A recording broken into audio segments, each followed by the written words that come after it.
pact once broken, forged anew.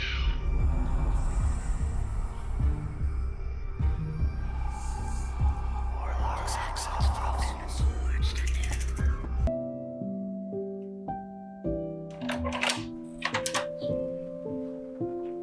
Did you want waffles?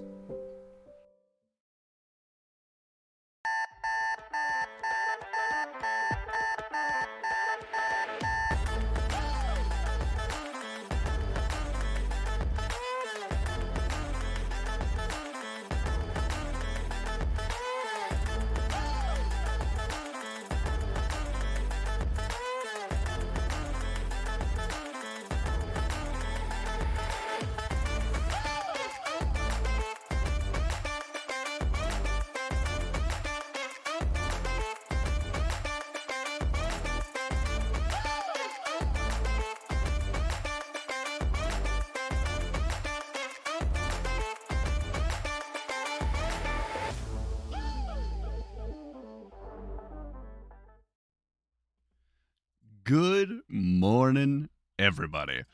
I pushed the wrong tab when I was switching back to this. And so when I saw that we were like going live, I pushed the tab to go back to like our video call so that I see your face and I can interact with you. And instead of pushing that, I pushed into the tab that has our like live feed, which immediately resulted in me seeing my face, but out of sync with the words that were coming out of my mouth. Much like and that's how I see life. Threw me for a loop. I was not prepared for something that I should have been prepared for, but now I'm here. So I'm happy you're here. Thanks. I'm happy you're here. That is a long-winded way of saying welcome to Warlocks and Waffles. It is Monday, which means we survived the weekend. So welcome back. Junie, how you doing, bud? I'm doing good, man. How was your Mother's Day? It was fun. My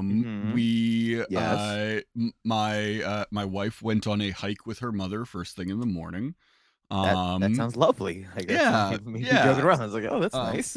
Yeah, no. She went for a hike with her mom.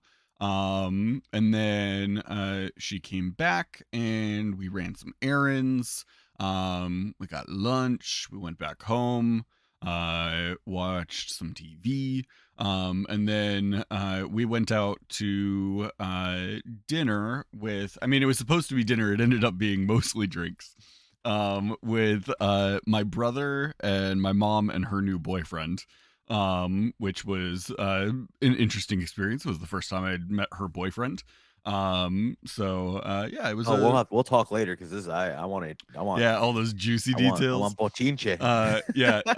But yeah. Other than that, it was a pretty low key Mother's Day. When you say you watch TV, I found out this thing that I hate about myself, but I will admit about myself when it comes to TV, anything. I hate reality TV show. I'll say that, like trash reality TV. But then I am the kind of man. I feel like this is a man stereotype because I didn't know it was a man stereotype. Where you criticize something that your spouse or anybody's watching, but then you just stand nearby and you can't sit down watching it. You can't sit down because if you sit down, you've admitted that you're watching. You end up liking it, right? And so it's just like I'm like no. But it's like I found a trashy reality TV show that I will admit that it's so bad, but is still really good, and I ended up watching. Which one? Like the first season, and then I watched the fourth season. I just jumped to fourth. Too Hot to Handle. Hey, Junie, I've seen all of the seasons of Too Hot to Handle. Bro, I went from the first one, and then we were just like, yo, I think Mario Lopez is in the new one. We're just going to watch the new one. Here's the thing. It started exactly how you said. It started with I sat down or actually I think it was the TV in the bedroom. I like finished up a game or something and went to go to bed and Grace was watching it.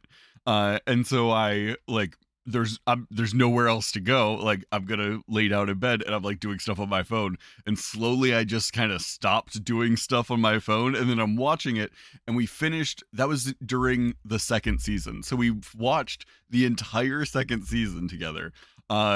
And then she was like, "Oh yeah, let's go back and we'll watch the first season now." She had already seen the first season. She just wanted to see my reaction to it. So we watched the full first season, and then I don't think I've seen the most recent season. But It's bananas. Yeah. I don't know. Like, Mario Lopez is I'm not gonna spoil anything other than they have to trick them. Like, because after the first season, people know of it. Is it so the you one? can't- Is it the one that, like, I think I saw the first episode? Like, there's like a jet and stuff. Like, Yeah, is there's it, jets. Like, Yeah. there's branding for this show. They made up a fake show Mhm. because it's like you can't have people know they're on Too Hot to Handle. That's And so I guess, freaking funny. and because I didn't know, like, you know, what I mean, I just saw the first one, then I went to the fourth. It's literally like, you know, it's like when there's the reveal of just the cone, they all violently react and go, Right, "We're on because Too Hot to Handle." they They all know. They know what show it is and what Oh, that man. means. And I was like, this is a what? wider spread. Like, I feel like every guy who does this, every guy who like guiltily watches the show, every guy who does that thinks that they're like that it's them, and I firmly believe that everybody is doing this. I will not throw out any names because it is their job to like reveal that they enjoy this television when it feels right to them. But at PAX East, I had a lengthy conversation with one of the another guy who is like in the TTRPG space, extensively about this genre of TV, and like how we got into it and how we're still watching it. This leads into back into a little bit of our topic, because I know you can't tell so far, but we are a TTRPG morning show. It's true. And the only one. I forgot. Somebody had said something, and it was like, if you're going to rip something off, if you're going to copy something, that doesn't have to be a bad thing. Sure. However, there's a difference between a blatant ripoff, mm-hmm. just a copy paste, and you're just changing the name and you're profiting, and innovation. Yeah. You are taking this idea that has been done and adding literally anything to make it now something different, because that little thing is going to improve it or something like that. And like taking a reality TV show and getting hot, horny people, and then just they're on a reality TV show and they're just hot and that's their whole thing, right? That's not crazy. But then making them go through personal development and just basically going, hey, instead of just being hot and horny like every other show, you're specifically not allowed to be hot and horny. Right. And then all like, you know, this is only me speaking, is that all us normal garbo ugly people have to watch them and go like, what is it like to just be so hot and horny and can't know how to exist? You know what I mean? It's just like, it's a $40,000 smooch. Anyway, but taking something and changing it for the purpose of developing a story. And that's the part that gets me, because I am a sucker for show production. And then I'm ruined now, because I can always see, like, look, the reason they're two standing near each other because they know that when they shoot from this angle, they're gonna always get each other's reaction. You know what I mean? So some dumb like that. Like, I see like why people or whatever, but that only makes me respect the show more. Sure. Because I'm like, someone had to think. And it's like, you know, a producer is essentially just a DM, where it's just like, okay, we're telling a big story here. Right. This is how we have to go about making it happen. Junie, take a note. We should build out a Too Hot to Handle? A one shot inspired by trashy TV. Oh. Like, okay, yeah, that works too. This. Okay. I was just like, are we doing a too hot to handle one shot? Dude. Oh my goodness. Imagine a too hot to handle TTRPG stream where every week is just them being like voted off. Oh, and then you have like guest players that come in to play a new hot character that's been introduced.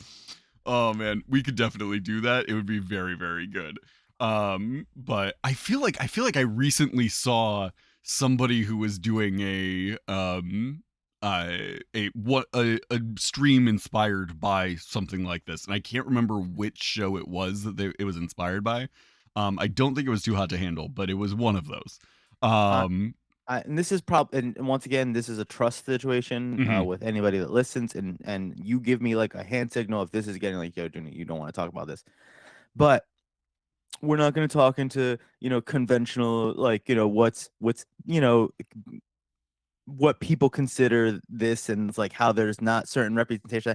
But the way I personally would do like a too hot to handle, just to go over this basic overarching situation, as far as like the whole point is whenever anybody's on screen, it's just like, oh, they're hot, and it's like their abs or hot, and then there's like some other defining trait, and there's usually one person that's just like their defining trait is just that they're like they're just hot, and that's it. They don't have anything else. They have no other redeeming qualities because it's what I mean? Just that they're attractive. I would like, there would have to be this buy-in from every player and everybody watching, under the understanding that no matter what we describe, you need to give them the psychological treatment of they are that level of hot. That stereotypical like running down the beach, but like we would still describe like a very huge orc, like, where it's just like, it's like, yeah, there's hair and play, and then everybody else is like a dwarven man. It's just like like it's just Danny DeVito like at a blacksmith thing, like wiping sweat off his brow, and everybody's like, God damn. And it's like, you know what I mean? It's just like but it's just everything, but even the things where maybe people might not just like describe a small Danny DeVito my brain is all too hot to handle. My brain is already like coming up with ideas to turn this into a show, or to turn it into like DeVito a game. At a blacksmith. But all of that to say, weirdly, it does tie back into like our topic. Which our topic today is trusting the process, letting your GM take control. We talked on Friday about, you had a game that has that had a bunch of players in it that were they ended up being half like their dad was a god. Related you were changing some stuff with their stories, with how they like their interpretation of things versus what actually happened. What is reality versus the reality they experienced, their perceived reality, and what and so we like I have a game right now where it is intentionally set up as a like, you guys you're playing your characters and you're like, just go ahead, play them, we're going through the story, we're playing stuff, but like all of the stuff for your character is all coming from me. Like I am building out all of that stuff as we're going, so that there is no ability to really like power game where you're just sitting there and like, okay, well at 5th level I need to take this level of this thing in order to make sure that I am able to branch off and do these other things. There's none of that. It's just player character, and things will develop, which has been an incredible exercise for me in like just the responsibility of that trust being placed onto the GM. I was gonna say that's like my biggest first thing, that there's trust. It's incredible. I have put more thought into these characters than I've put into any other characters I have ever ran for, because they are putting so much faith into so you literally me you are as a going, GM. I'm doing your level ups, like when they level up, I'm telling them what levels they're like, what the levels they get based on the way that they have played their character since the last one. Like, Um, but you let them do like spell choice and stuff. depending on the things, yeah. So if Ooh, they're like okay. cleric spells or druid spells or something like that, where they get to choose them, absolutely. But if it's a like a wizard or something, where you're a wizard, you need to Yeah. study the spell books and stuff. They have to find those spells to be able to like study them and put them into their books. With Oh, a that's that me like I always go ahead, continue. I'm sorry, but let's say I have two schools of thoughts for wizards, but go ahead. Mhm. But with like the warlock is getting all of their magic directly from their patron. Like their patron Mm, is the one that's giving them that magic. So they're making no choices on their spells. They're getting the that's no, spells I that agree with that their completely. patron is giving them. But after you were talking about yours, I was like, "Ooh, that's cool that like both of us are kind of doing something in that same vein of like I promise that I will make sure that this game is the best it possibly can be. I will do the best that I can to make sure that the story that we are telling is good. In order to do that, I need you to put some faith in me to not screw you over. That like any changes I'm going to make are going to be for the betterment of the game. Um, and that can be a lot of like that can be very difficult for Yeah. both the player and the GM, but when it's done well, it is amazing. I like that. Oh man, there's so many good things in on all this, and I'm like, okay, organized thoughts.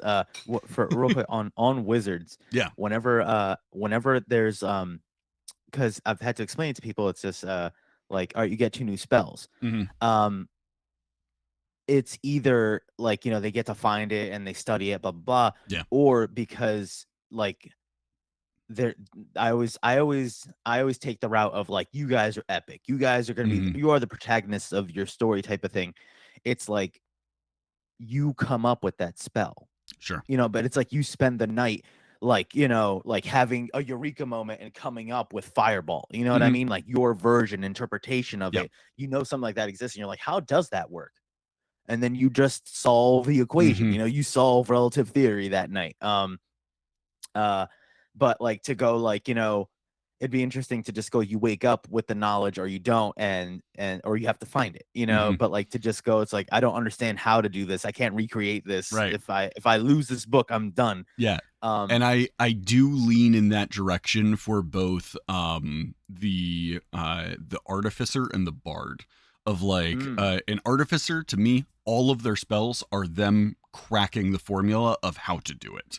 mhm, For a bard, for me bardic magic is so much less about the proper formula and process and stuff like that, and so much more involved in uh, like the intent behind what they're trying to do. mhm. Yeah, yeah, That to me, a bard is much more readily able to just sort of like yeah, will magic into being yeah. than some of the other casters. To me, a wizard is like the one class where I'm like, you need the books because that is where your magic comes from, is like learning that stuff. You could attempt to just release magic, but it's not being channeled in the correct way. You don't necessarily know how it's going to flow. If you want to try and just do something, you can try it, but we're going to roll, we're going to see what happens, like Yeah, we're yeah, going to yeah. get into this.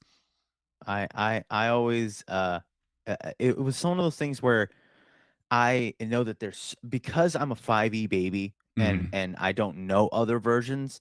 I always do the mental gymnastics, try to make things make sense for me, Right. and I never had issues with spell casting, like preparation and stuff like that, Mhm. because I found the ways to justify it in my brain. Like, okay, you're a paladin, druid, like all the ones that clerics, the things where you have Right. prep spells.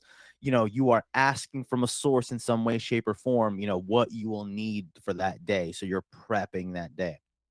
For a wizard, it's just like, so much, but because it's not in your blood, because it is not your artistic thing, because you're not getting it from a source, you Mhm. have to do the mental prep for the day. You know what I Right. mean? You have to go through your to-do list to go, this is what I have the capacity for today, and Yep. load those spell slots, your bullets, your magic Mhm. bullets.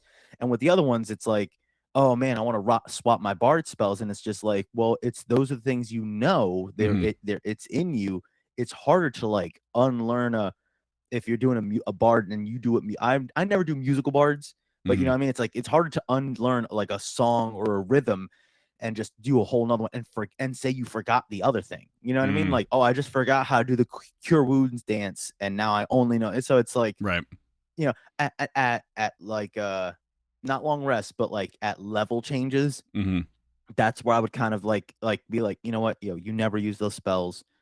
Yeah, if you want to swap it out, I'm not gonna nickel and dime you and say, oh, Mhm. you prepped heat metal, like you've always had heat metal, you know what I mean, and Mhm. that you're stuck with that. I see you changed it. Like, no, Yeah. obviously play the fun thing. But I also like I've been experimenting more and more with the initiates, Mm. like magic Mhm. initiate things. Um, and as my players tell me things, I listen to it. And the first time I ever did the character sheet swap situation, that was Mhm. with my best friends, my close personal real life friends that I've known for decades. And I was like, I know they're gonna be like, oh, you know what I mean? But I know I didn't make any other character changes like that. And even with them, I told them, what you remember with your backstory, I'm not taking that from you. I'm not going, what you knew was a lie. Right. I'm just saying, when your dad wasn't there, this is his other life, and this is Mhm. the unfortunate part. And then once they started to figure out it's like, well, one guy's like, my dad was never there. And it's just like, well, why wasn't your dad ever there? And then it was the dad he did know was a little distant and stuff like that. And he was kidnapped. And so he didn't know his real dad, and his dad's been looking for him. So all Mhm. these little things where it's just, it like, it enhances it was meant to enhance, but not like Right. ruin. Um, and then what I like, as far as changing characters, I I'd want them to go forward how they want to go forward, but the changes I've done now basically are like, I try to do a lot of magic initiate stuff, Mhm. because I do a lot of games for teens and kids and Sure. adults that like I'm paying money, or I'm like put so much effort into this character. I want Mhm. it this way. So I don't have the I guess I don't feel comfortable in a Sure. lot of certain cases right now doing that, especially with an It adult. it With a kid, definitely needs to be a group that you feel correct. very Yeah, comfortable they with. have Yeah. to want that, they have to want that kind of thing, and there has to be that kind of buy-in. With the younger ones, they don't have time to do stuff, so I kind of just go, you want this character, you want this character. Hey, you've been doing this, and it's I know when I was younger, when people try to get me into D&D, I was like, just hand me a character sheet and tell me what's what, because then there's that fun of exploring what this means. Mhm. You know what I mean? Yeah, there's always good to like go into your character, dive deep, and do what you planned. But I find it very fun to go like, all right, yeah, this is my character. They're blank, blank, blank, and then I see that amendment of like, also a pirate, and I'm like, how do I incorporate that into my thing? Yeah. But like when somebody tells me their whole thing and they have like a god, and I was like, it sounds like you've been through a lot. Yeah. um how about either taking the cleric magic initiate feat for that god, Mhm. and you just have a little something, or the tough feat. And then Mhm. he took the tough feat, and I was like, you're hardy because you've been put through the ringer, and you have somebody kind of looking out for you a little bit. And he's Mhm. like a free feat, and I'm like, yeah. And it's not like unfair in that nobody else can get one. I was just like, he went through the effort of writing out a crazy Yeah. backstory. And when players do that, I like to reward, like, you put some effort. This is what that could mean for you. Mhm. Maybe you'll get something cool. Maybe you'll get a feat. Maybe you'll get like a magic item that goes through it. Um, and I prefer that so much more than like, so I have this dragon blade that shoots out adult dragons. It was passed down to me from my grandfather, and it shoots out basically I roll to see what color dragon, but it's always and then there's like, if it's a natural 20, it's an ancient dragon. Like, and with younger, it's no, I'm a liar. I want to say that young players do that more, Mhm. because I've had kids come up. It's like, I have a homebrew class, and it's like a character from Naruto where it's Yeah. like, Yeah. at level 3 he can like plane shift or something real crazy Mhm. crap. But when it's an adult, I'm just like, okay, man, like, we should talk about this. Yeah. Like if you knew there were rules, something if it's like I don't know how to play. Mm-hmm. I looked up something and I liked Naruto and I found all this. I was like, all right, well, let's workshop. I'll explain blank. But if you know what's what, you know what Right. I mean? Like, Yeah. I'm gonna have to make some changes, or we're gonna have to reflavor some crap here. Yeah, Um, when you say you've been playing since first edition and you're like, yeah, and also this is my character, his name is Sook Likewalker, and he's a Jedi, and like he has a laser sword and he can use the I've had like force, 3 and players want lightsabers recently, by the it's way. because Like, it's so lightsabers are crazy. fucking dope. Everybody wants a lightsaber. Give people Dwarven lightsabers. Fireblade, by the way, on D&D Beyond, Dwarven Fireblade Yep. is a decent enough like, you could flavor it Counterpart to as it, a yeah. lightsaber. Yeah. Yeah, it works really well. Um but yeah, and oh my god. And I was, what? I'm not immune to this. When I first got a character in some way and somebody invited me to their table and I was just like, okay, what do I do? How do I play? And then as I'm making a character, I'm giving them the normal stuff, but then I'm like, okay, is there anything what would go with a rogue? And I gave him like a dagger of venom, Mm-hmm. but like I didn't clear that with the DM. You know what I mean? So it Mm-hmm. was just kind of one of those things. Like I came in, everybody's like, whether or not they earned their magic items on it. So I'm coming in fresh off the street, and I was like, I hit him for 36, and they're all like, "What?" And I was like, I have a dagger, and he's like, "Oh, you brought a magic item," and now replaying it in my head, I'm like that tone of, "Oh, you brought a magic item," and I was like, "Yeah," and I didn't realize it's like Mm-hmm. you shouldn't have done that without going Well, like, "Hey, I have this. Is okay." especially when you're building out on like D&D Beyond or something, like Yeah, it's exactly. very easy to like add items. I had a group once where they showed up and every player had built out like a basic first level character, and then one guy had built out a level 10 character with like a bunch of stuff and magic Yep. items and stuff, and I was like, "Hey, just so you know, we're playing level ones, so we're just gonna roll you back there and take all of this stuff away and stuff." And it was like, "Oh, but I put so much time into adding that to my character sheet." And I was like, "Yep, by level 10 maybe you'll have Yeah. it." Like, Oh yeah. we'll see what happens. But yeah, it's so easy to like get swept up in that when you're going through the character builder if you're not careful. Oh gosh, Um, yeah.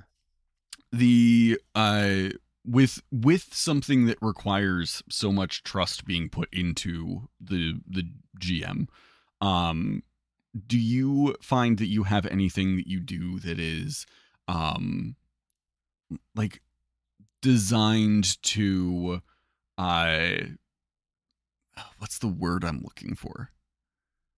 Like um like checks and balances on yourself, or No, like just a rule of like thumb. something that you do to validate the fact that that trust has been put in you. Like something that you do that is like, "Hey, I know I'm taking some of the like player agency away from you. Like this is something to sort of like make up for that." Do you do anything like that? Because that was something I struggled with when I started doing this game, was figuring out how to balance that of like still Yeah. giving the players cool stuff that they are going to want to use while also having a lot of the player agency for like the character themselves.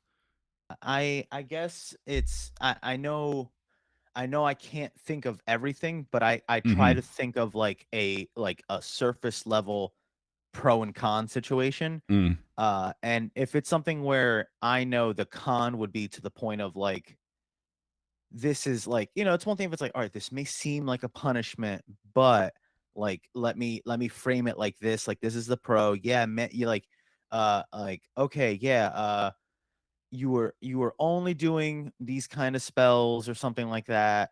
So like I wanted to like like if it's a younger person, I go like, mm-hmm. here, I have a wizard. You can do all these kinds of things. You can cast more magic, but you can't wild shape as much, but you didn't Sure. do that. You know what I Right. mean? But whenever I do changes like that and it's not like a close personal group, I think what I do is I try to do that pro con, like, hey, here's this, acknowledge it, so that way Right. it's not like I'm clearly going, hey, this is it now. Mhm. You know what I mean? It's just like, hey, I'm aware blank. So that way they don't have that realization that it's like, Like I've oh, so seen you're that you're not really yeah, using this thing, so let me exactly. give you something that you might want to use Or more in yeah, exchange or for if it. there's something that's clearly a detriment or something, that's like, but so that way they don't have that realization like, oh, wait, are you telling me blank? And it's just Mhm. like, hey, here's this. I am saying this, but this will either outweigh it. This will either, Right. benefit you in some way, shape, or form. But more times than not, I do find myself saying, if you hate it or if you need to talk, let me know, Mhm. because I never want somebody to play something they're going to hate. And Mhm. there's fun where it's just like, oh, I would never do this, and this is a challenge, and like Mhm. they're up for it, Right. and then feeling like they're being punished. You know Right. what I mean? Like, oh, this player was always doing shenanigans and trying to be a chaos gremlin with their magic, so I make them a barbarian. You know Mhm. what I mean? Like I wouldn't, like that's just being mean Yeah, at that point, there's no no intentional sandbagging of the player, of like, well, you seem like you want to do this thing, so I'm going to make sure that you can't.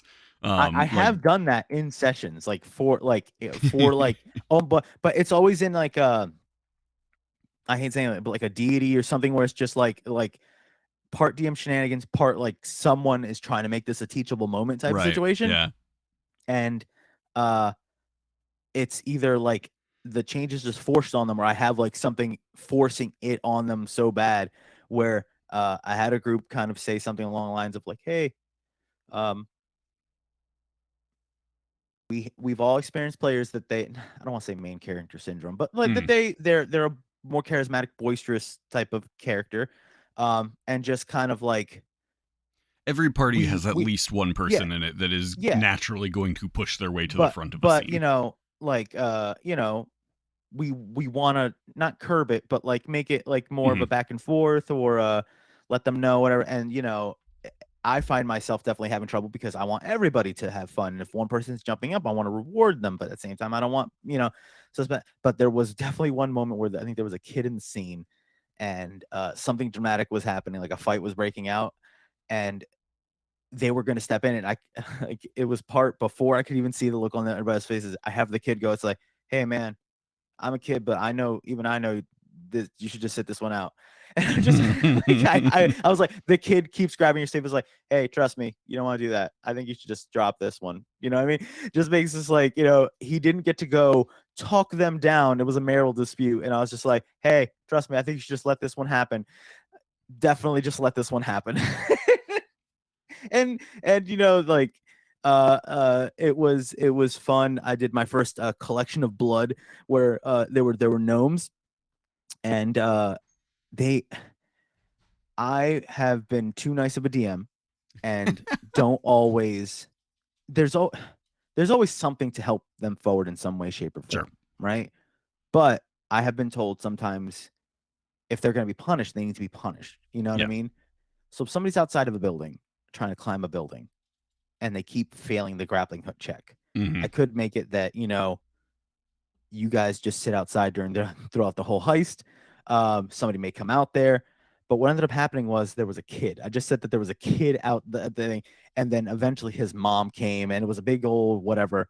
Like the cops are gonna be called, but then it was the guy they had inside got fired, and then he let his wife know, like, no, they're gonna do something, like this is our payday, uh, and I ended up doing something along the lines of, look, you got my husband fired, and you are, I know you're stealing some crap.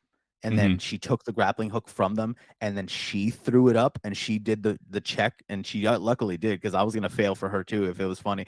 But this little gnome, she threw up there, and it's like, don't know how to rob a damn museum, and just and then she throws it and she does it, and she's like, we're gonna get our cut. Whatever you were gonna give my husband, it's doubled now.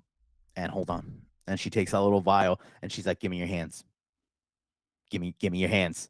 And at one point I hear I made the kid go, it's just like, yeah, you don't want to make mom mad. She my grandparents are with the gnomish mafia, and I just introduced the concept of the gnomish mafia, That's so and good. basically she's like, give me hands, and then she took a little bit of like a drop or two of each person's blood, and she's like, if you try to leave town without making sure my husband gets it, and she just did this, and I was like, in my head, I was like, I don't even know what the frick this means right Dude. now, but I was like, it was just like, Yeah. and then I had them go, but I was just like, I let them go, but with a cost. In my head, there's Right. always like there's a detriment, but I feel like I need to ask them and go, like, hey, was I still being too nice? Because I still got you the thing, Yeah. but at the same time, I took your blood. Yeah. In the first campaign I ever played in, the organization that our group ended up working for did something very similar, where they were like, we're gonna take what did they take? They took blood and a clipping of our hair, from each person, and they put them in separate vials, and then put those all in like this chest, and they handed the chest off to somebody who disappeared off into a basement, and we're like, don't like that, don't like any of that, like why are you doing that? And they're like, two reasons. One, if everything goes poorly, we can bring you back if we need to. We can bring you back using your blood and your hair. That's all we need of you. We have a body part from you. We can bring you back. Otherwise, if you fuck us, we know how to find you. And we can make sure that this is not something that happens again. And immediately we were like, okay, so we need to do this. We need to do this mission. We need to make sure that this mission happens. And we like put it into our contract of like, when we're done, like when we have completed that thing, you give us those back. Like we get those vials back and we leave. And they were like, yeah, sure. Yeah. Once you are of no purpose, like of no value to us, you're free to take those and leave. Which was such a, I remember distinctly as a like high school student, having that be the stakes of our game of like, the powerful organization that has hired us is like, if you succeed, you will be rewarded. You will be given all this money, all this stuff. Like you'll have powerful friends. If you fail, we won't let you. Like if you fail, we're going to bring you back and we're going to send you back in, and you're going to keep doing this until you get it right. And we're like, oh, fun. But like that also falls under the like, it was a wild story that we went through with that. Like some of my favorite moments are from that campaign that we never would have gotten into if we hadn't been like, this is the story that the GM has put in front of us. Let's like trust him that this is going to be a good ride and like jump on board here. And I know for myself, like I have such a hard time anytime I'm playing in a game and I feel like I'm being like railroaded, of like, yeah, but I want to go and explore. I want to like do stuff. I don't want to feel like I am just like playing right into your hand. And I feel like there's a difference between like a GM railroading players and a GM asking those players to like trust them and go along on this ride with them. Because if you're just railroading your players, you are taking them on that ride whether they want to go that way or not. If you're asking your players to trust in the process and go with you, you are bringing those players along on a journey with you and getting them invested into that story as well. I think it's a small but important distinction here of like, we're not saying every player like get on the train that the GM sets in front of you and just blindly follow it and like never like try and take any turns off of that main track. Like that's not what we're saying here. What we're saying is if you if your GM wants to do something cool with the story, go let them take the story in a cool way. Don't fight them on that. If you want to go off and do cool things and explore and stuff, you absolutely can. But like don't make it, what's the word I'm looking for? Don't like fight against the story. Don't go in a direction that is like diametrically opposed to what the GM is Correct. trying Yeah. to do. Because I have had players in my game, and like I am also guilty of being a player who, like, if I see tracks, I run in the opposite direction.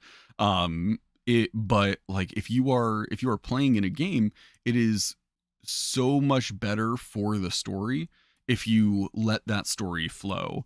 Hmm. And you can move around in that story freely, as long as you're not going the opposite direction. I heard it described once as, if you are if you want your players to go in like a direction, right? You can Hmm. either put them on a train, set them on tracks, they are stuck in a box and it's going in this direction and it'll continue to go in that direction. They have no control over that. Or you can put your players in a boat on a river. And that river is going to wind and turn and go, and there might be branches that go off of it, and Yeah. the players can move around within that river. They can explore if they want to, like, go and get off of the river and explore the woods and then come back to the boat. They can, but they're always like going down this river that winds and flows with them, and they control which way they're going in that direction. As opposed to just locking them into a box and Yeah. sending them on their way. Now tell me if this is one of my too nice guy, like my I try to be too nice traits. I I feel like that I don't think it's crazy because I think a DM should be able to communicate this type of Mhm. situation if it is either temporary or if it is like context, because I think Mhm. context is important of, hey, this is for this next bit of story, you're gonna like, this is how, this is why, Yeah. you know what I mean, like and Oh, not I've just I've this is outright just now texted because. players. Yeah, I've Yeah. outright texted players like, "Hey, hang in there with me. I've got something cool. Like, You just know just exactly, hang in there with me. because I swear I'm not screwing you over." like I'm very big on like doing temporary changes so that Mhm. way they can either experience new things, or like the gimmick is, with my like Lamortia campaign, uh they all okay, yeah, nobody's listening to this, none of my players listen to this. There's Spoilers. spoiler alerts, like If Ravenloft. you play in any of Junie's games, stop listening right now. Yes. Yeah. Or it won't help you at all. But like in Ravenloft, right? One of the things that I found so interesting with the whole Domains of Dread thing Mhm. is that whoever the lord is of an area is technically still a slave to like the powers that be, right? Yeah.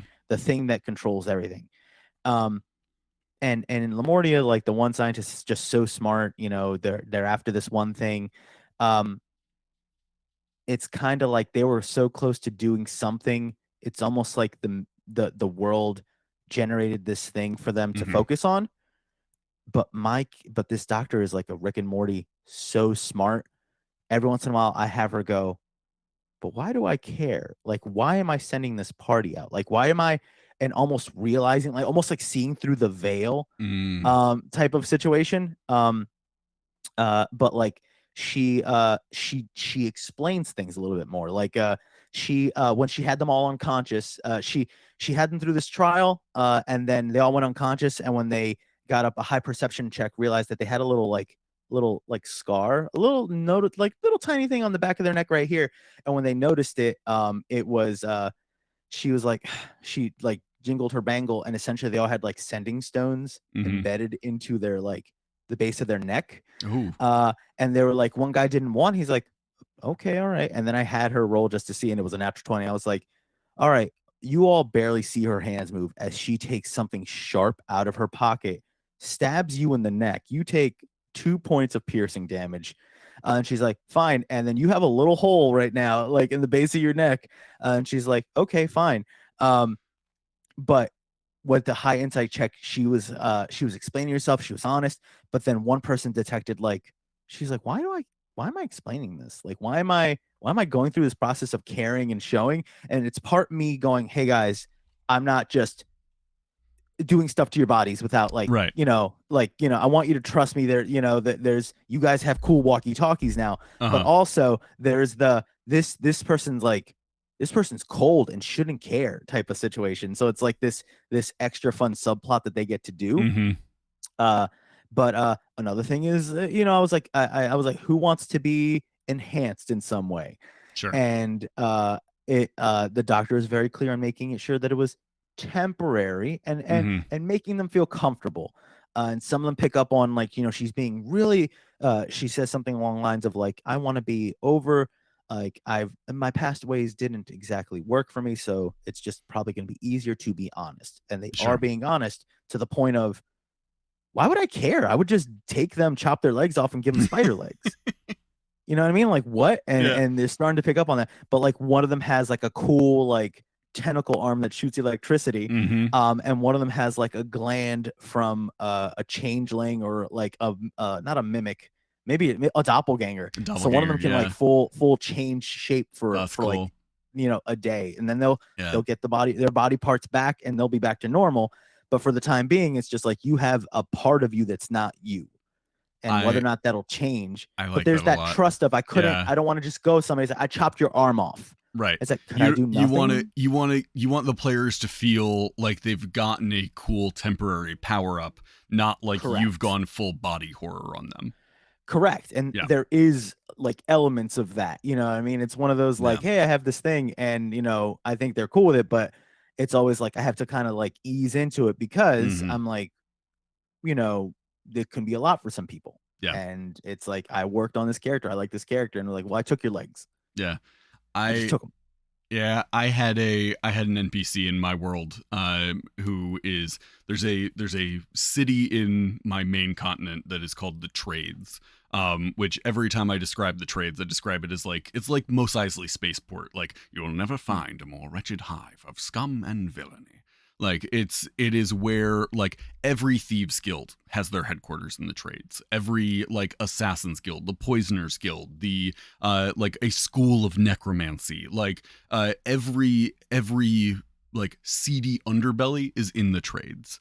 Gotcha. And they have there's this magic that is worked because they are, like, they're extremely powerful. They have very powerful, like, allies and stuff. There is magic that protects them from being located. So, like, the emperor or whatever can't just wipe them out. It's not possible. The city, like, it can't be found by anyone who has that sort of intention. And so in that town, I had a group that went there to, like, look for work. And they found this person who was like, one of my shipments was lost on its way to its destination. I want you to find it, recover it if you can. If you can't, destroy it. Ooh. Like, I don't want it falling into anyone else's hands. That is my intellectual property. And, like, sent them on this mission to find it, and they found this boat that had been going up, like, these river channels, and it had, like, beached up on the side. Like, it didn't look like there was any movement on board. And they got on, and they found that there were just these massive cages on the ship, and some of them were, like, still inhabited by these creatures. Others had like, been broken open from the inside, and whatever was in there had gotten loose. But they found that they were all, like, these horrible, like, nightmare mutated, like, Frankenstein creatures of, like, I've taken the head of an owl bear and grafted it onto the body of a Goliath, and then given it, like, Ooh. crab claws and, like, tentacles and spider legs that come out of its back, and, like, these horrible monsters that had been made by this person. And so they, like, immediately were like, we don't like any of this. Like, this is not good, except Yeah. for one of them. One of them was, like, really, really into it, was like, this guy's got cool skills. But the rest of the party was like, we're not into this. And so they, like, went through and just destroyed the whole thing. And like they were like, we got to make sure that this doesn't like continue happening. So they go back to the guy and they're like, yeah, we found your thing, we destroyed it, like pay us please. But like that's not cool. And he's like, yeah, I'm so sorry. It was a failed batch of experiments. Like usually my experiments, I do them for people that request them. These ones were ones that went horribly wrong, due to things far beyond my control. And so they're like, okay, so we're not gonna kill you, but like we're watching you. And he was like, absolutely, I swear it'll never happen again. And all the rest of the group left, and the one guy that was like into it kind of holds back, and he goes to this guy and he's like, so if I wanted like cool like Lobster claws upgrades, you could do that. And he was like, oh, for people that I consider my friends, I'm happy to help. And essentially what he told them was like, what upgrade are you looking for? Bring me the creature pieces that you want, and I can work that on you. And so then it became this like, I did that all in a like separate call with this player because the other people weren't there, and so it became this whole thing of him telling the rest of the group that like it really didn't sit right with him. He wanted to make sure that he like really drove it home, and he knew that they wouldn't approve of his like intimidation methods, so like he wanted to do it separately. And going into all this detail about like, yeah, he won't be doing it again. And then immediately switching to like, you know what would be fun? We should do like a monster hunt. We haven't done a monster hunt in a really long time. Like we should go look for these specific creatures, and like trying to track down these creatures so that he could take specific parts from them and try and bring them back to this guy to like have them attached to him. And I started messaging with the player as they like got deeper into this, and I was like, hey, listen, like this guy's not a good guy. And the parts that you're bringing to him, he knows that the rest of your party is probably not going, like they already don't like him. If he does stuff to you, they almost certainly will try and take him out for that. He would turn you into a weapon that he can use. And he was like, oh, that's so good. Let's run with that. And so it became this like mini game between the two of us of he was choosing pieces to make himself into this ultimate weapon, because that's what he wanted. He wanted to be an ultimate weapon. But then he was like, once I've brought all those parts to him, he knew that like that is the end of the road for my character. I'll make a new character. And it like he brought all his parts to him. He found like an excuse to go to the trades in another town. They like picked up a quest to like bring stuff to somebody in the trades. And then he brought all the pieces to this guy. And the rest of the party went back to their rooms in the tavern, and they're like, where's this other character? And he wasn't there. And then like in the middle of the night, the room to the window to their room shatters open, and this horrifying monster that was just amalgamations of all these pieces that he had brought rips through the window, and immediately like they're all asleep in combat. Like you don't have your armor, you don't have your weapons. Like this guy is going to attempt to do it. And I had made a monster stat block for this creature that he was going to be turned into, and I just gave it to that player, and I was like, eliminate them. And it turned into this crazy fight of like everybody diving for their stuff. Like the paladin is like getting into combat and stuff. Were they missing spell slots? They had a pretty soft day, so they weren't like down spell slots or anything like that. Okay, but they didn't have their armor on, they didn't have their weapons like handy, so they're like the first couple of rounds are them like scrambling to get anything that they can get on in like one round. But like that means no armor, so they're like grabbing shields, they're like using chairs to sort of like block things to the best of their ability. And it was a crazy fight, but like the paladin realized about halfway through the fight, what it was, because he saw hanging around the neck of this monster is the necklace that character always wore.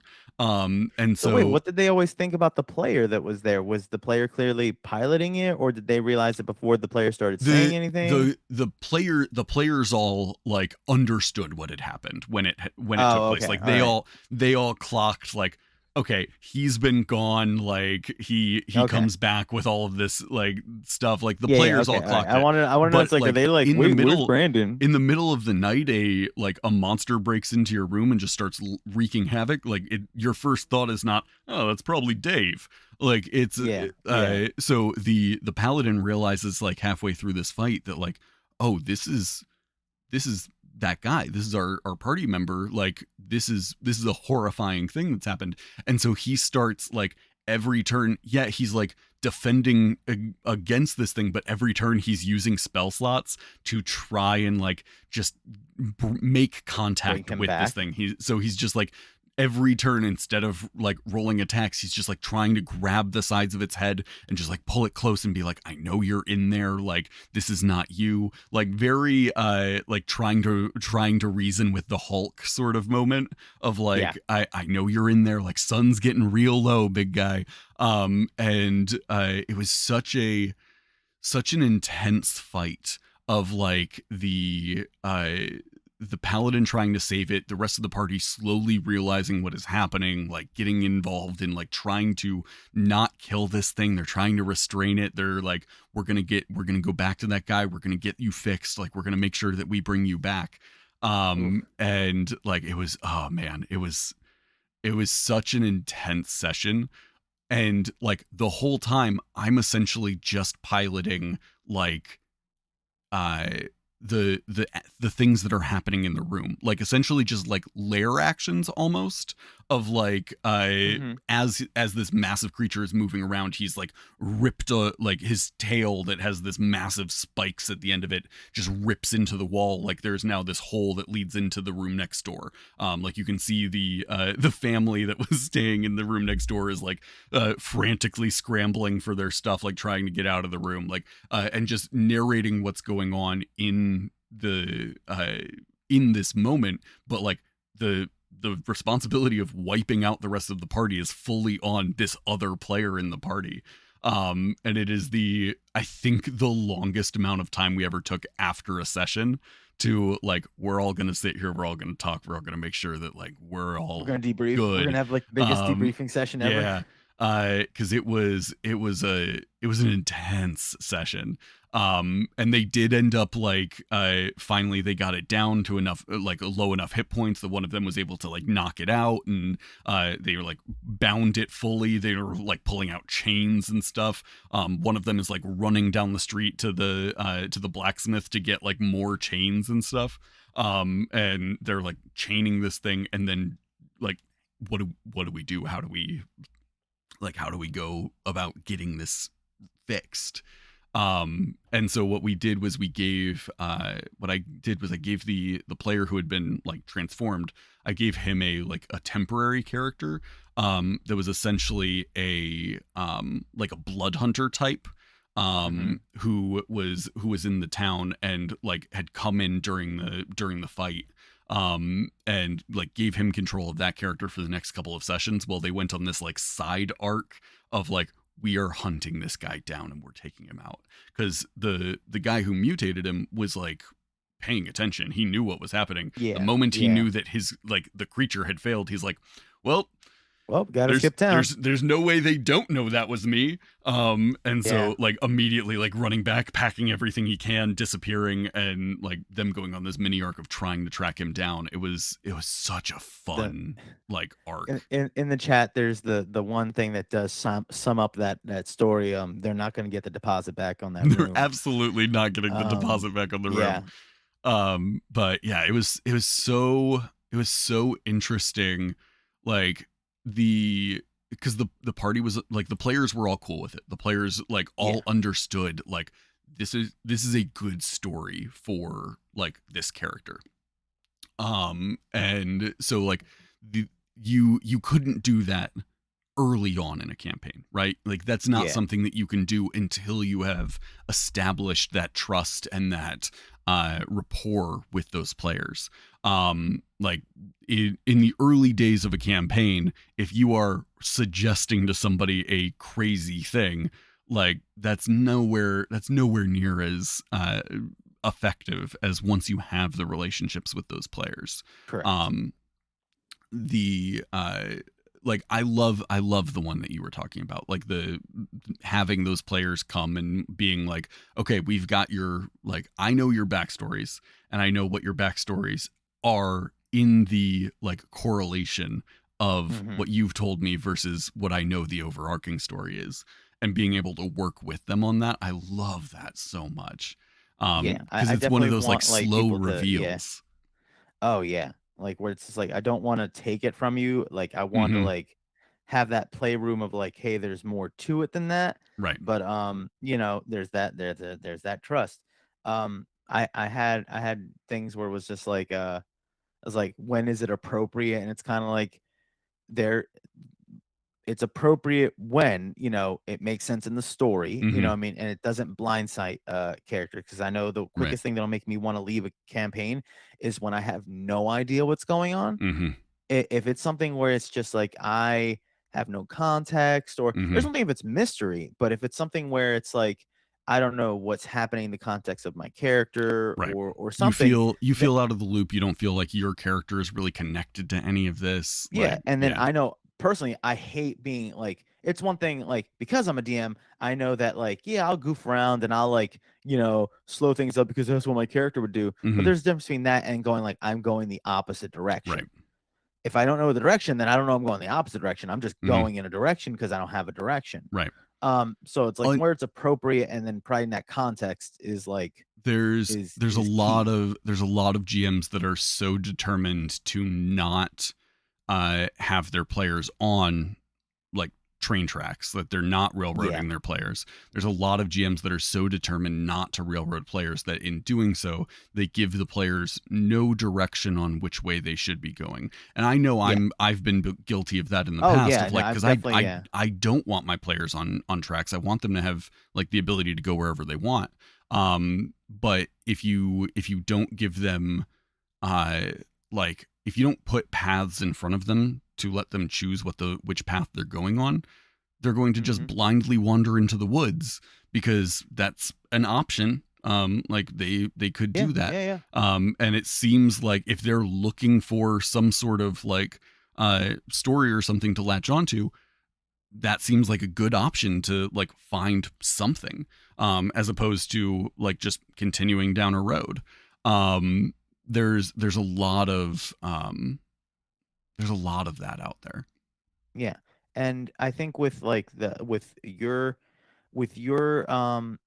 example, like we both had very similar like body like enhancement examples, Hmm. and yours was very like just a thing that existed and your player jumped on it. Hmm. And with my campaign, it's almost like a feature. You know what I Right. mean? It was almost like a like, hey, here's a big thing where and this is one of those like I think I should have like had more of a session zero where I can go like, are you guys cool with all this? Instead, I was like, hey, I have this one. It's kind of like, a bit of a horror type of thing, Hmm. um, to see if they're more into this kind of thing because everybody's like instantly like this person's a bad guy. And Right. then it's one of those things where I have the fun dynamic of they're all like treating her like she's the bad guy Right. because she kind of would be in any other context. Right.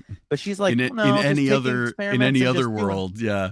yeah, but like every time I've done just grab assistants and just work on them and do whatever I want, they always betray me or I end up having to kill them and then it works suboptimally. So let me Hmm. just try talking to them and making sure and like being nice and then Where still they're her thinking where it's a character that has never considered the fact that, like, well, if I find people who are genuinely want to be involved in this, they may correct. be better suited to it. So they are all like doing stuff, but suspicious of her Hmm. and ready to enter at a moment's notice. But there was so funny. Two of them, when I was like, when I offered the enhancement, two of them were like, "Yup," and they like were in, Yeah. like almost like take my arm. And I was just Yeah. like, what would like, and I the it would make more sense if I like, asked them beforehand. But Mm-hmm. I think it's funnier. I was just like, roll me, and I just literally go to like the roughly around the challenge rating I want to go. Mm-hmm. And I was like, roll me a d20, and then I go to that page on D&D Beyond, and I go roll me another one, and I just count. And then I'm Mm-hmm. just like, all right, sure, here, this is the thing now. Yeah. Like, and I just kind of grab a feature of that monster, and Yeah. I was like, you have a shin of a spider queen or something. Yeah, it's so like it can be so cool to have those like those story beats with your players where you're like, I I want you to have the option to do this. And Yeah, if they choose to do it, awesome. You're going to do cool things with it in the story. If they choose not to, it's still cool because there's now that like that conflict there that you can play with. correct. Like I love that so much.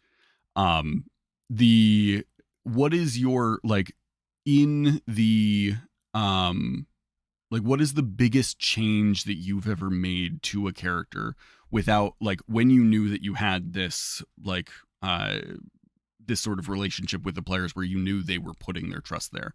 What was the biggest change that you've ever made to a character for the player without them like originally signing off on it?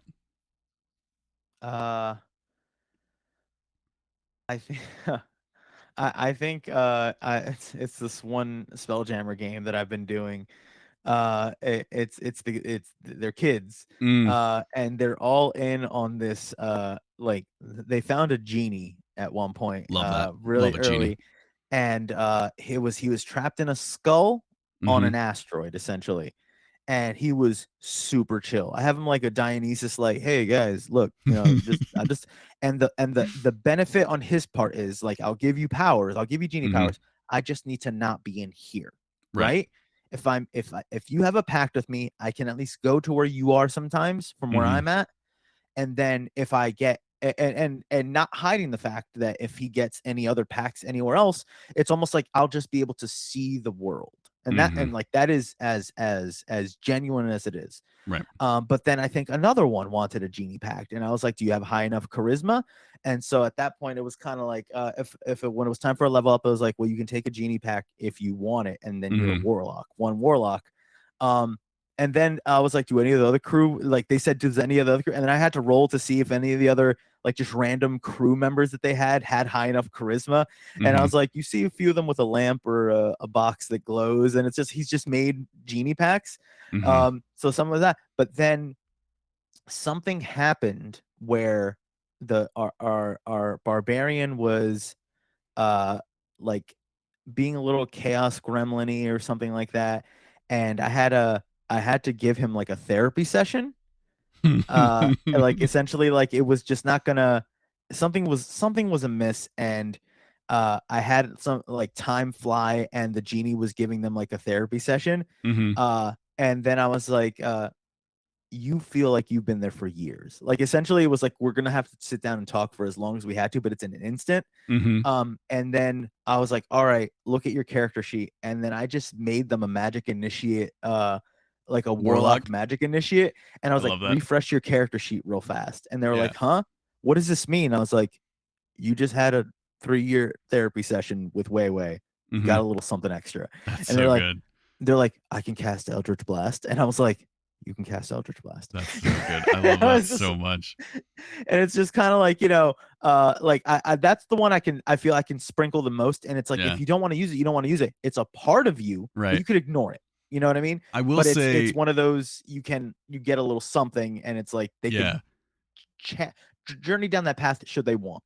I will say if you ever like for any GM out there, if you ever have a like a character who is just like a barbarian and constantly like they're just always raging, they're just always in that like battle frenzy mode, give them magic. Like Oh yeah. give them a little bit of magic that they can use because if you do, one, it requires them to like have the in the back of their mind a couple more options of things that they can do. It Hmm. also means that like they can't use their magic when they're raging. So they might not go into a rage in every combat. They might choose to like stay out of that rage to be able to wield their magic in a way. I had a multi-classed barbarian, what is the wild magic Wild magic? barbarian? Yeah. I had a Mhm. wild magic barbarian who was multi-classed wild magic barbarian, wild magic sorcerer. And their whole thing was like they were a sorcerer until they were out of spell slots. And then Oh, as that's soon as they funny. were out of spell slots, they're like the magic of their brain would just like Deep into their flip. muscles? And they Okay, would yeah. like the way that how did they describe it? They described it because it was such a good pitch for a character. They described it as every time they use magic, there's a little bit of like uh residual energy that just sort of seeps into them, almost like an adrenaline type thing. And so when they run out of spell slots in battle, they're out of that magic, and it's just the buildup of all of that magic energy like propels them into a rage. And that's when they go That's into the crazy. rage and That's just dope. run in, and it's like they're still doing like wild magic-y stuff because they're also a wild magic barbarian. And the combination of those two, it shouldn't work. It did. It was incredible. Like That sounds fun. he had no intelligence. He had no wisdom. He was a like strength, dex, con, charisma. Like those were his big ones, and he was just like obliterating things. At one point, they gave him a belt of giant strength. And he's like always dressed like a barbarian. He's wearing this belt of giant strength and stuff. And so people like in combat would like start throwing stuff at him thinking he's a barbarian, and then he would just be like dragon's breath on them, and they'd be like, he's magic? Why is he No, magic? he's And then he magic. would run out of spell slots, and he'd run up and just obliterate them with an axe, and That's they're like, fantastic. what is going on? And it was such a fun character to play off of like your magic, but like your magic comes from a place that you don't fully understand. And so like every spell that he was taking was always to like bolster him in some way for combat, or like just do some crazy fire breath thing or something like that, that made him just so much fun. I really enjoyed that. But if you ever have a barbarian who is just like, I rage, that's all I do, I rage and I hit stuff, give him a couple of spells, because it's really interesting how quickly that dynamic starts to shift, because they want to be able to use that Correct. magic, and they Yeah. can't use it if they're in their rage. I think Did I ever oh, go ahead. Go ahead. No, go ahead. No, you do it. And I was just I gonna just talk finished about like talking. I'm sorry. I was gonna say, did I ever talk about did I ever tell you about the variant sorcerer rule where it's like instead of rolling a 1 to activate wild magic, it's like a ticker? Ooh, we're But like essentially every it's like a couple of 1. rounds It's or like something. no, it's like a 1, right? Like Uh-huh. it's like if you have to roll 1 to activate wild magic. Mm-hmm. I usually do it like every spell because if it's a save, then you don't have to roll for wild magic. Mm-hmm. But like just in case, you know. But it's kind of like for wild magic, it's always like you can't control it or it's Mm-hmm. building. It's always like you're trying to wrangle it. Mm-hmm. So I say like, all right, you cast a spell without issue. Mm-hmm. Now it's a 2. Mm. And then it just kind of keeps building. Until And then it's they can't do it yeah, and anymore. it's kind of Yeah. like a thing where it's like you need to keep track. I'm not keep track of your number now. Right. What do you have to roll? And it's just like it's at 7 now, and it's like Mhm. okay, and it's still like out of a D, it's not the It's still a craziest good thing, chance, but but it ensures that you're more likely to encounter it. yeah, and, Yeah. and it goes up, up, and up. And I just think with the way you're describing it, there's an anime called Mob Psycho 100, and it's like he's psychic and he doesn't process emotions very well, Uh-huh. and just every once in a while for the audience, it'll cut to like a percentage, like just black screen, a number with a percentage, and it goes from 10 to 13, Mm. and then it says time to like percentage till mob explodes. Mm. And it's like, and that'll go over a few episodes. It's not like every episode this happens. It's just Right. like he's at whatever, and when he hits 100, he's hit his emotional like overflow limit, and Mhm. then it's like cataclysmic. Like there's usually a big fight that has to happen, but it's like they're destroying cities level of like power. But it's Mhm. like what you described. It's just like wild magic using all this, and then you hit a threshold where you're just like, you know what, blam. Yeah. And I would just like, yeah, I love that combination because it goes into like you can't control it that Mm-hmm. much. So going into Well, taking it further to just changing the way you do combat uh-huh. is great. And Rafiki in the chat has a great point of wondering if it could scale up based on the level of spell slots used. Yeah. I could very easily see that being a thing of like, okay, you're casting a 4th level spell, like you roll to see if it didn't go off, we're going to increase it by like this many because it's a higher level spell slot. Yeah. Like that could be oh man, I could absolutely see somebody being like, I'm gonna cast a 9th level spell, and we're gonna see like if anything happens and it doesn't and it increases by 9 and you're like, I found a fun magic table, like just another alternative wild magic table. It's like to 0 from 1 to 100, but it also has like has a low, medium, and like you roll a d6. the D I have one that's a D20 and then a D100.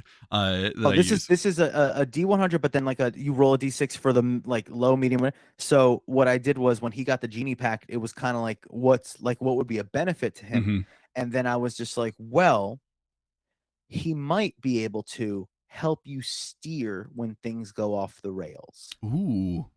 So it's kind of like if it's happening, it's almost like he would chime in. It's just like, all right, man, look, yeah, this is wild right here.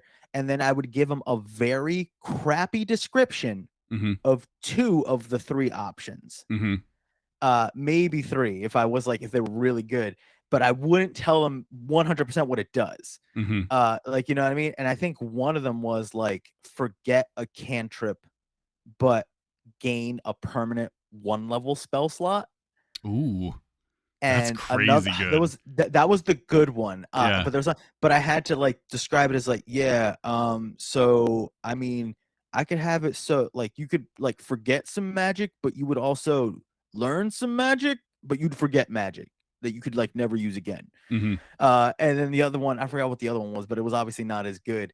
But he was like, all right, I'll do that when what does he mean by learn magic? And I was like, all right, take one of your cantrips. And he had like something dumb he never used. Like it was like friends, maybe. Yeah. Like he just never used friends. I was like, you can't use friends ever again. Pick another 1st level spell you can just use for free now.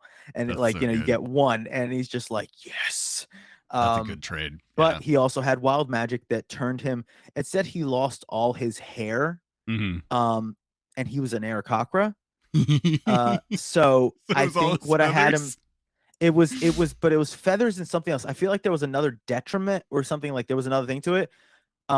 Just looks like a plucked chicken.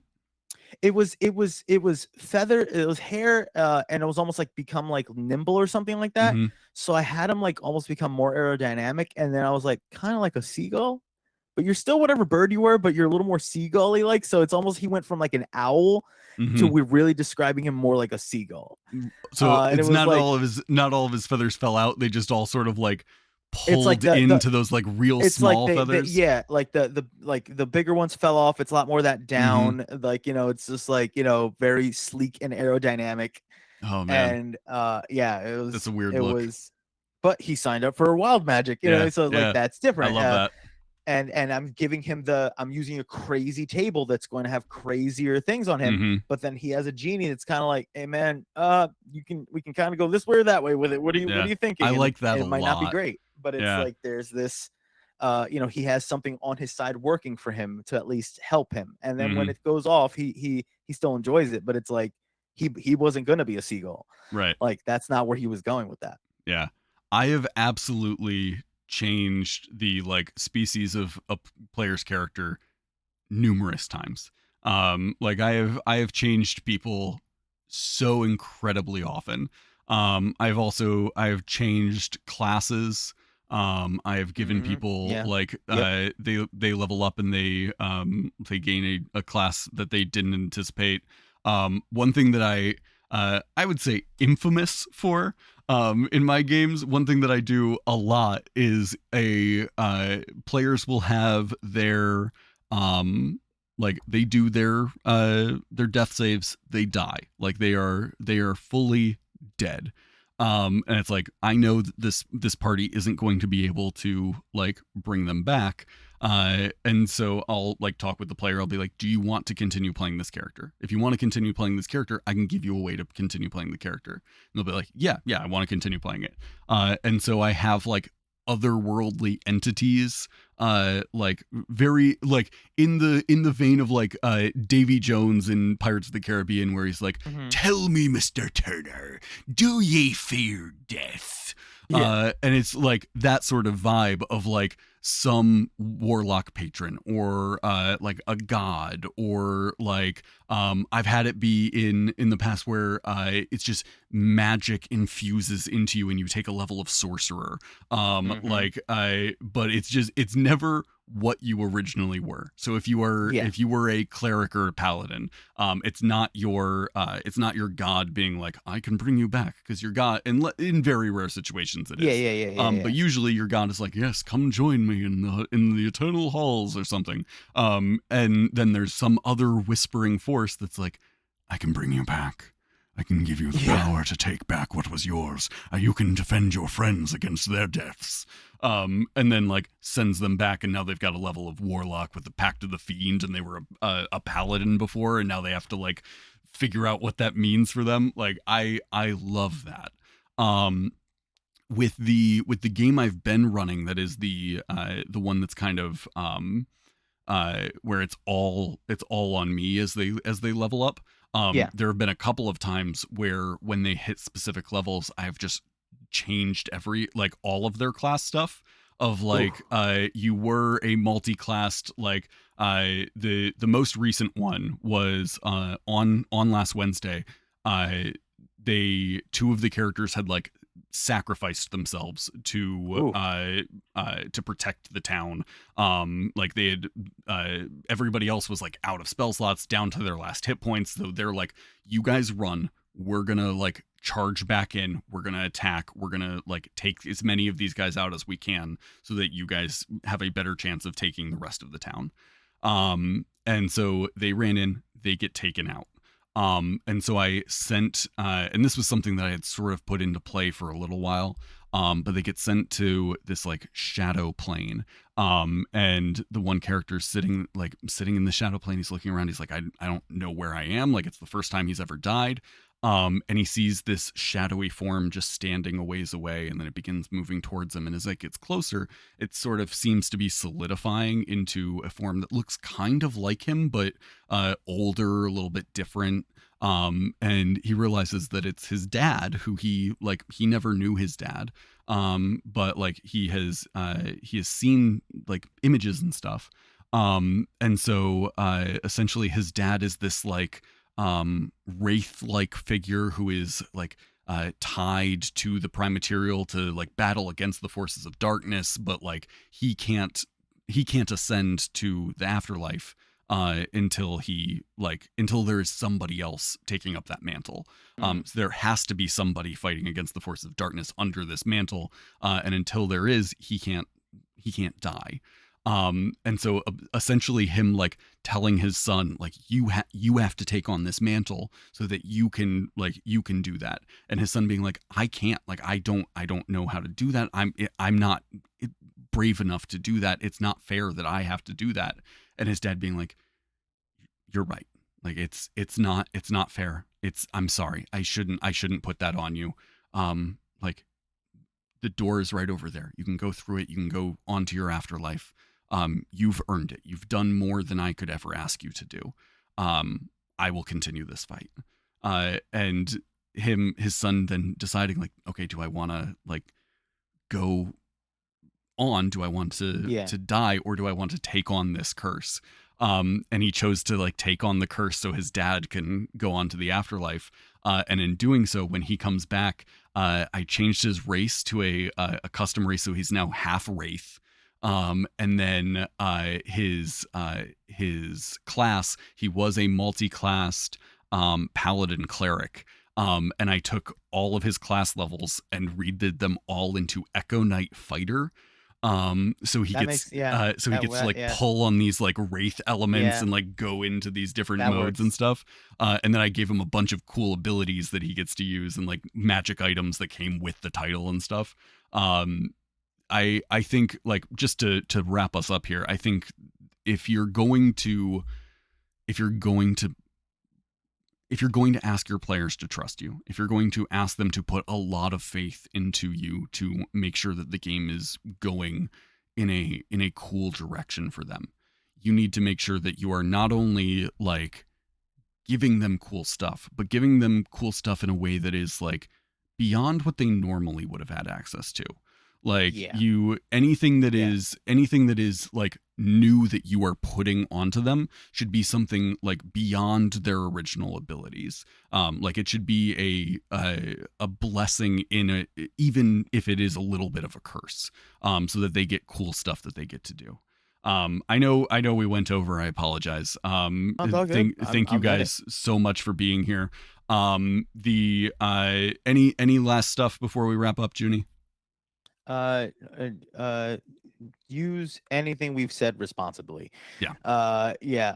I know that there have been times where I'm like, this is awesome. I just want to do this. Mm-hmm. But there is that you always have to take that level of I need to let them know that yeah, this is gonna be the most dramatic thing, but it's for today or Mm-hmm. something. Or if like so don't take any drastic steps lightly because that's a one-way ticket where there people are not going to trust you and not Mm-hmm. want to do it, or they're going to like push back in a way where it's just going to make things difficult for everybody because it's like, well, you know what, I get punished. Like I Right. said, like the whole like, oh, they do magic and they do stupid stuff, so I made him a barbarian. Well, now he's going to be a barbarian and punish you because Mm-hmm. now he's going to rage and smash things and try to so just you always have to put yourself in your player's shoes and go like, would this be fun, you know what I mean, is this something that's entertaining, but I know that a lot of times I enjoy when I get hit with curveballs and all Mm-hmm. that stuff. So uh don't be like me and constantly afraid and feel like, like I know I Yeah. apologize a lot and I always like go like and I over explain because Mm-hmm. I'm always worried about somebody getting upset. Mm-hmm. But more often than not, people are cool with it. So Yeah. just communicate what you need to communicate and but communicate. That's Yeah. the big thing. I think that's really good. Yep. Okay. Well, to wrap us up, your calls to action for the week here. If you were a GM, give your players an opportunity to put their trust in you. Don't force it upon them, but give them an opportunity to do so. And if they choose to, make sure they are rewarded for it. If you are a player, find an opportunity to put some faith in your GM to go along with something that they are trying to do. And if you are in a game, GM or player, find a way that you can place trust into another player in your game. Give them a place to be able to like play up something on their end that might influence your character a little bit. That's our wrap up. One last thing, a huge shout out to my brother, who messaged me last week and said, "Hey, I found something for you," and didn't tell me what it was, but last night he gave it to me, and it is these little gargoyles that have been added to my dungeon. They're just these lovely little gargoyle statues. I love them dearly. That's fantastic. The fact that he just found these and was like, that's something Hunter needs for his office, says a lot That's about my fantastic. office. So Yes. huge shout out to Griffin. Thank you very much, bud. I appreciate them. Until next time, guys, we will be back on Friday. I almost said Saturday. We're never streaming on Saturdays. Unless it's National Tabletop Day, Unless which it's is a National Saturday, then Tabletop we'll Day, be in which we will Seattle. try. Or we'll be near Seattle in a mall. We'll have more details soon. That'll Yeah. be a Saturday we'll be streaming. Until Friday, everybody, have a great rest of your week. Catch us on the Greater Restoration channel for Humblewood tomorrow night, and we will see you around. Have a great rest of your week. Remember to embrace the nonsense and have a good one, everybody. Bye. Bye, everybody.